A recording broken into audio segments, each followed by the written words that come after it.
জামায়াতে ইসলামী অগ্রাধিকার ভিত্তিতে শেখ হাসিনার সকল অপকর্ম ও গুম খুনের বিচার চাই বলে মন্তব্য করেছেন দলটির আমির ডাক্তার শফিকুর রহমান।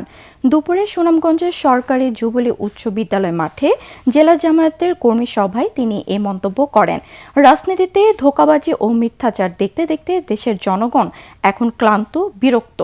ধোঁকাবাজদের দিয়ে রাজনীতির আমূল পরিবর্তন সম্ভব নয় বলেও মনে করেন জামায়াতের আমির। আমাদের থেকে কেড়ে নেওয়া হয়েছে, সবগুলো অফিস কেন্দ্র করা হয়েছে, দলের নিবন্ধন বাতিল করে দেওয়া হয়েছে, শেষ মুহূর্তে দিশাহারা হয়ে আমাদের নিষিদ্ধ ঘোষণা করা হয়েছে। এই কাজগুলো আর কারো করতে পারবে না।